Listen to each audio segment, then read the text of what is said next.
Believe it or not, the Republicans are not the only major right-wing political party in America.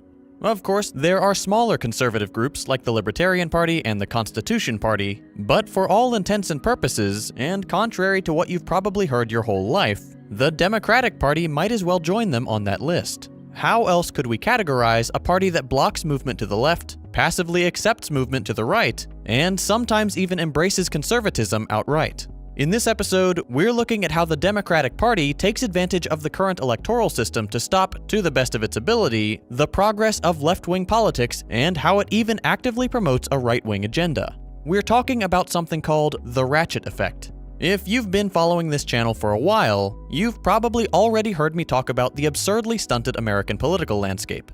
If you're new here, the basic idea is this: American politics lean heavily to the right. On one side of the aisle, the Republican Party espouses alarmingly far-right politics, more extreme in their nature than even some notable far-right parties in European politics, like the National Rally in France and UKIP in the UK. Often left out of the story, though, is that the Democratic Party is also on the right. Perhaps not by US standards, but in the range of political ideologies, both parties are devoted to neoliberalism and the ideology's strict adherence to free international trade, austerity, and highly privatized economies. This means that at the end of the day, Democrats and Republicans disagree on relatively few things, and most of those things are minor aesthetic differences or the usual hot-button culture war topics. But stopping our analysis there ignores the special role Democrats play in the American political system. Democrats actively enable the Republican agenda. In politics, this is called the ratchet effect. The idea goes something like this. When Republicans hold power, the gears of the ratchet engage and the machine begins to move to the right, happily clicking along as policies pass, judges are replaced, and budgets are approved. Come the time when Democrats return to power, the ratchet is meant to move left, but the party acts as the pawl, immobilizing the gears, meaning the ratchet remains completely stuck until Republicans return to power and things go back to moving right again. In the real world, this ratchet effect can be seen when Democrats do any, or frequently all, of three things: passively accept movement towards the right, move to the right themselves, and block movement to the left. Let's start with that last one. It's becoming obvious that properly leftist ideas are gaining traction in the US. As I've mentioned in previous videos, more and more people are losing faith in capitalism and are looking elsewhere for options. Popularity in socialism is on the rise, and several policies Americans have typically considered left-wing, like universal health care, increased minimum wages, tuition-free college, and the federal legalization of marijuana are more popular than ever, with around 2/3 of Americans and the overwhelming majority of Democratic voters supporting them. But these policies, and many, many others, never become law. Why? Because Democrats aren't responding to the growth in popularity of leftism. In fact, they're actively resisting it.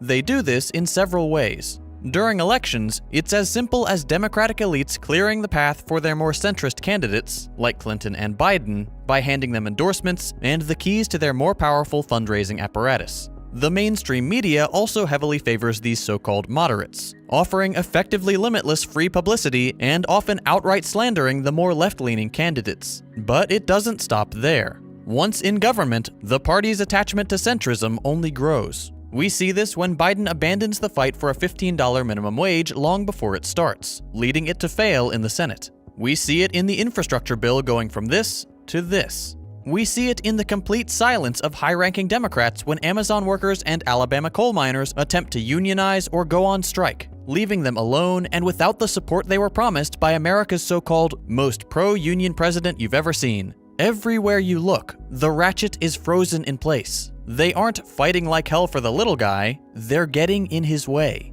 Now, of course, when Republicans take control of government, the ratchet begins to move freely again. Policies get passed with purely performative resistance. Judges get appointed who uphold right-wing policies for decades, and the country continues trending towards the right. When Democrats return to office, concentration camps along the southern border become immigration overflow facilities and remain open. Immigrants are told, "Do not come." The US Embassy remains in Jerusalem despite an ongoing genocide, and military budgets continue to rise. Nothing quite illustrates the ratchet effect better than the US corporate tax rate over time. These are the taxes that corporations have to pay, the same way you and I do when we earn our income. Back in 2017, Trump cut taxes for both the richest Americans and corporations, while giving effectively nothing to the rest of us but the promise of an eventual, fictional trickle-down. With this cut, Trump brought the corporate tax rate from an already low 35% down to a paltry 20%, shifting the tax burden even further onto the shoulders of average Americans and away from his party's corporate donors and himself. Thankfully, Biden is bringing it back up to 25%, 28% if we're lucky, 7 to 10 points lower than where it started. Here the trend becomes clear. Year after year, Republicans push further and further for imperialist foreign policy, for xenophobic immigration restrictions, for rich Americans to hoard more and more wealth. Democrats come to appease the masses, promising they'll be different from the previous administrations, returning power to the people, but always less than they had before and never getting in the way of this greater rightward trend. This isn't to say Democrats never pass progressive legislation. They sometimes do, but it remains an exceptionally rare event, especially in comparison to the number of conservative policies that pass, and it's always less than what they promised, less than what they could theoretically achieve, and nowhere close to what would be considered progressive in other developed countries. Now, these are all situations where Democrats appear ineffective, where they try but fail to deliver on the demands of their constituents. But they can be far more harmful. Every time they gain power, Democrats adopt some new right-wing policy, pushing the left further outside the realm of acceptable politics, and allowing the right to claim even more outrageous amounts of ideological territory as it adopts, according to some, the trappings of a fascist state. We've seen this for decades. In the late 60s and 70s, it was law and order. A seemingly innocuous phrase coined by Nixon became realized in full force by Reagan's disastrous war on drugs. Law and order became one of the rallying cries of a political program that threw the black community, black men in particular, in jail with long sentences for so-called broken window crimes, minor crimes heavily punished so that the state could showcase its power. Politicians drummed up fear of black and minority criminals while simultaneously terrorizing non-white communities with an over-militarized police force. In the 90s, Democrats latched onto this Republican program with their own narratives. You may have heard the term super predator. This super predator, a young criminal with no remorse, became the myth that glued the Democratic tough-on-crime program together. The Clinton administration in particular led its own wave of over-policing with the infamous crime bill, which included what was called 3 strikes lifetime sentencing, put more police on the streets, increased the scope of the death penalty, and of course, put more people in jail than ever before. These are not the policies of a left-wing government. Generally speaking, Democrats are quick to jump on the police state bandwagon. We've seen it when the Biden administration tries to increase police funding and deploy it against Black Lives Matter protesters. We've seen it with the passage of the Patriot Act by a Democratic-led Senate back in 2001. Over time, Democrats tack more and more right-wing politics onto their agenda, until the Democrats of today begin looking a lot like yesterday's Republicans. There are 2 main reasons the Democrats act this way. First, they rely heavily on large corporate interests. Weapons manufacturers, the pharmaceutical industry, and fossil fuel companies are some of the most influential sources of funding for both political parties, and so will necessarily drag the Democrats further to the right than their constituents and the American people in general want them to go. Just look at the Biden administration's stance on oil drilling. Second, the US works on a mostly majoritarian model of democracy. In these types of democracies, 2 parties naturally rise to power and completely dominate the political arena. Whoever has the most votes, that is, electoral college votes, leads the country, naturally creating the incentive to vote for only those parties who stand a chance of winning. In the US, the Democrats and Republicans. This does a few things. 1, it stops third parties from gaining any significant traction. After all, why vote for the party you like better if they have no chance of winning? 2, it stops the 2 big parties from having to actually be accountable to their core voters, who have no choice but to vote for them so long as they remain preferable to the other option, which they always will. There will always be a, quote, lesser evil. And 3, the 2 parties must now compete over the same centrist voters to have any chance of winning, forcing them closer ideologically. Since both parties are already dragged towards the right by their wealthy donors fearful of the unruly masses, the center creeps ever so steadily towards the right, and with it goes the entirety of American politics. Every election year, the Democrats elected to the highest levels of power get there by feeding us the same lines. They say, "We alone provide an alternative to the past X years of disaster and the objectionable Republican figurehead. We alone are the barrier that prevents the free reign of regressive, conservative politics. Surely you wouldn't vote for the fascist." And yet, in the very same breath, they assure us that they need to work across the aisle, that our democracy hinges on their need to move towards the center and capture the mythical swing voters who decide the election. According to them, this is the only reasonable approach. This is what it means to be electable. All the while, American politics move steadily further right. I thought now would be a good time to take a look at the American political spectrum and discuss just how little disagreement there actually is within American politics. Let's start with a tool we're probably all familiar with, the political compass test. This simple test has you answer a series of questions, then, based on your responses, gives you a set of two values, one for the x-axis and one for the y-axis, which it uses to plot your overall political ideology on the chart. For those unfamiliar with the compass, it's a roughly accurate way to help you understand where your opinions fit in the wide range of political thought. The x-axis represents economics, with an economy run by a cooperative collective agency on the far left, and a market left to the devices of competing corporations and individuals on the far right. The y-axis represents social stances, with the very top representing a complete obedience to authority, and the very bottom representing a maximization of personal freedom. A lot of people get hung up on the left-right portion, and conflate one side or the other with authoritarianism. This is a mistake. Any point on the left-right spectrum is capable of authoritarianism. For example, you'll find leaders like Kim Jong-un on the left and Adolf Hitler on the right. There's a vocal subset of figures on the right who love to claim that Hitler was a leftist, but we'll get to that later in the video. To give you a few examples of notable figures from each quadrant, you'll find Mao, Stalin, Kim, and Mugabe in the authoritarian left quadrant, Hitler, Viktor Orban, Hillary Clinton, and Donald Trump in the authoritarian right, Ayn Rand, Milton Friedman, Friedrich Hayek, and Gary Johnson in the libertarian right, and Gandhi, Thomas Paine, Bernie Sanders, and Nelson Mandela in the libertarian left. So, to reiterate, the x-axis is economic stances and the y-axis is social stances. As a small disclaimer, no simple political test is the most accurate determinant for actual human ideology. A two-axis chart is simply not nuanced enough to be 100% correct. But the political compass is a useful tool for understanding broad trends, and it's helpful for this type of analysis. Now, let's look at the compass for the 2020 presidential race. Interesting, right? Maybe not what you expected. There's a whole lot of yelling and name-calling between presidential candidates and their supporters and detractors, but when you take their voting records and plot them on a chart like this, it becomes apparent that there's really not that much separating most of the candidates. Even Bernie Sanders, whom many people paint as a communist, barely squeaked his way onto the left side of the spectrum.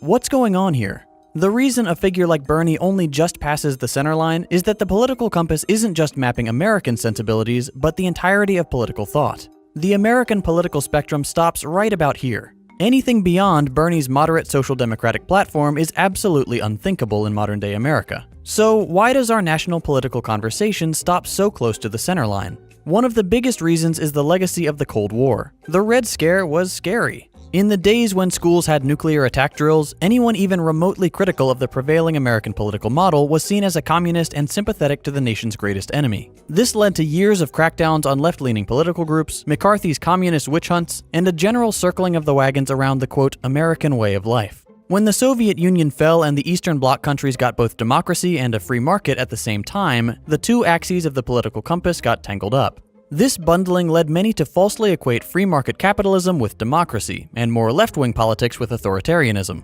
If you need proof of just how ingrained this type of thinking has become in America, take a look at these pictures. The terminology is always the same. Blank equals communism. Apparently, keeping Baskin-Robbins closed so people don't die from a deadly virus is communism. Who would have guessed? When the incredibly popular Ronald Reagan came along and launched his campaign of deregulation, tax rate reductions, increased military spending, and union busting, he put the final nail in the coffin of American left politics. Since then, we've lived in an era of consensus. Politicians may appear to disagree on many subjects, and they probably truly see each other as complete opposites. But the truth of the matter is that, with very few exceptions, the entirety of American politics is contained within a single quadrant of the political compass. The entire national political dialogue is framed to begin and end on the right. So, for the sake of expanding the national dialogue, let's talk a little bit about the neglected left side of the spectrum. But first, we need to put one erroneous claim to rest. There are some notable figures on the right who claim that Adolf Hitler was a leftist. Everyone's favorite felonious filmmaker Dinesh D'Souza and fail son extraordinaire Ben Shapiro are particularly vocal about it. Their argument usually boils down to, well, the Nazis were called the National Socialist Party, checkmate. Okay, sure. But the Nazis were no more of a socialist party than North Korea is democratic, by the people, or a republic. It's the same tactic taken by autocrats throughout history. They pick a term their citizens associate with something good, usually freedom or democratic or people's, and they adopt it to make themselves look good. Hitler himself said, "Our adopted term socialist has nothing to do with Marxian socialism." So there you go. To be fair, bad faith arguments like those from D'Souza are generally dismissed by most thinking people. But there are plenty of older folks who get caught in the trap, which is sad because they're completely unaware of the fact that they're being taken advantage of. But while we're on the topic of socialism, I think it would be useful to explain what the ideology really represents. After all, the term has made quite a comeback in recent years, with a larger percentage of young people across America having a more favorable opinion of socialism than capitalism. Socialism, in America, is a blanket term for generally leftist ideology. A socialist would advocate for a more egalitarian society, where there's not a tiny percentage of people hoarding all the wealth. They want to end pointless wars like the decades-old conflict in the Middle East, where young men and women are sent to die and murder other humans for the sake of the rich and powerful. They advocate for a more humane society where the sick can get treatment and not go bankrupt in the process, where small businesses aren't crushed by multinational corporations, and where people are paid fair wages for their work. They also advocate for worker control of, or at least worker involvement in, enterprise. That's a key point that most Americans seem to miss. When someone shouts that the government issuing a quarantine is communism, they're more than a little off base.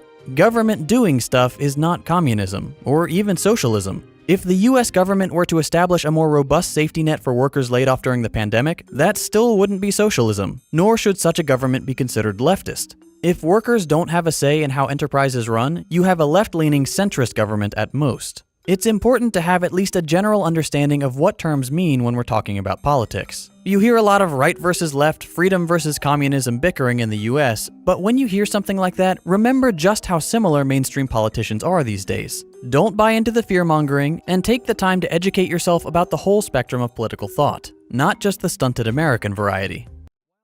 There is some hope, though. Within the Democratic Party, progressive figures are gaining traction and getting elected. The policies that are considered too far left by corporate Democrats, like Medicare for All and the Green New Deal, are actually the policies that are kicking them out of office and earning their more progressive counterparts a spot at the table. That being said, progressive politicians regularly find themselves defanged by their corporate counterparts. Over time, they are assimilated into the centrist fold with every concession to the party's elite. So, while electoral politics do provide some short-term gains, most notably starting the radicalization process of many apathetic Americans, actual change will only come from popular, grassroots movements. If you're looking for ways to get involved, see if any groups near you are looking for help. Joining your local chapter of a national group like the DSA, or any of the several left-wing political parties, or your city's mutual aid collective can have a bigger impact than you think. The main takeaway is this. The United States is run by a two-party corporate duopoly. Both the Republicans and the Democrats are beholden to the same corporate interests, and both parties are dedicated to the maintenance of the untenable and increasingly dystopian neoliberal status quo. Both our major parties are right-wing. This trend will only continue to get worse until the left, the real left, can mount an effective opposition to this deeply flawed and inhumane political project. If we want to make real, positive, lasting change, if we want to safeguard future generations against climate fallout, if we want to stop the inevitable transformation of neoliberalism into outright fascism, we have our work cut out for us. So let's get to work.